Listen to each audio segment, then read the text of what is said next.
Sinem'in mutfağına hoş geldiniz. Bugün sizlerle çok kolay hazırlayabileceğiniz lahana dolması tarifimi paylaşmak istiyorum. Orta boy lahana aldım. Dış yapraklarını çıkartıp atıyorum. Dış yapraklarını kullanmıyorum. Sap kısmını da kesip çıkartıyorum.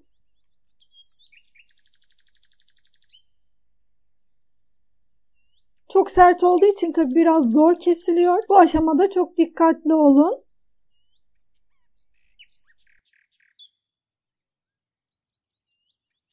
Sap kısmını kesip aldıktan sonra streç filmle sarıyorum. Her tarafını kapatacak şekilde güzelce sarıyorum. Sardıktan sonra derin dondurucuma atıyorum. Derin dondurucuda iyice donması gerekiyor. 24 saatte donuyor. 24 saat durması yeterli. Eğer donmazsa biraz daha bekletebilirsiniz.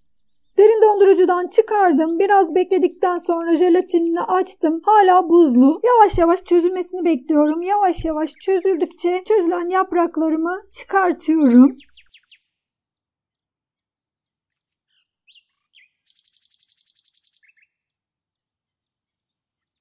Üst kısımlardan kesiyorum. Daha kolay bir şekilde yapraklarımızı çıkartabiliriz.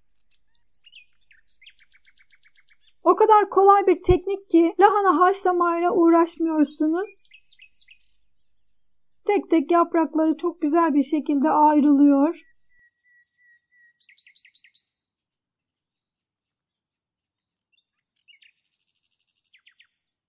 İçimiz için 400 gram kıyma, 1 çay bardağı bulgur, 1 çay bardağı pirinç yıkayıp süzdüm. 1 yemek kaşığı domates salçası, 1 yemek kaşığı biber salçası, tuz, yarım çay bardağı sıvı yağ, yarım çay bardağı su, karabiber, pul biber, nane ekliyorum. İyice yoğuruyorum.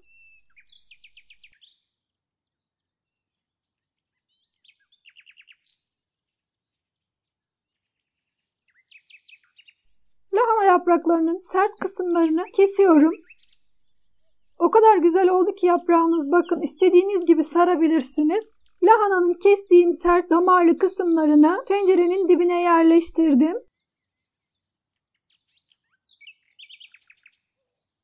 Buradaki kalan sert kısmı da bıçakla kesip çıkartıyorum. Bütün yapraklarımı bu şekilde hazırladım. Böyle küçük bir kasenin içerisine lahana yaprağımı alıyorum. İçine yerleştirdim. Daha sonra da hazırladığım iç harcımdan içine 2 tatlı kaşığı kadar koydum ve kapatıyorum. Ters çevirip kaseden çıkartıyorum.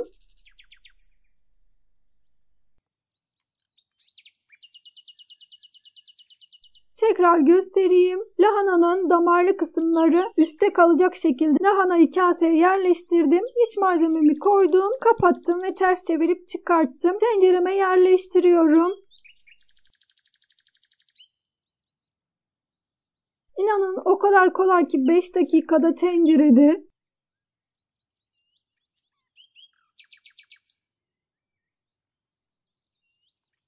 Tavama 1 yemek kaşığı tereyağı, biraz sıvı yağ aldım. Dolu dolu 1 yemek kaşığı domates salçası aldım ve eritiyorum. Biraz salçamı kavuruyorum. Dolmamızın suyunu hazırlıyoruz.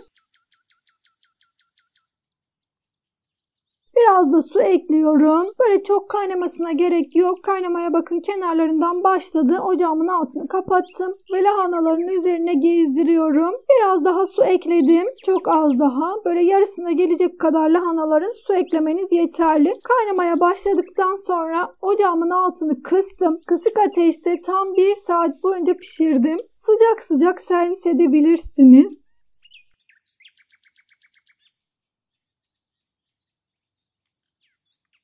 Deneyeceklere şimdiden kolay gelsin. Herkese afiyet olsun. İzlediğiniz için teşekkürler. Bir sonraki tarifimde görüşmek üzere. Hoşça kalın.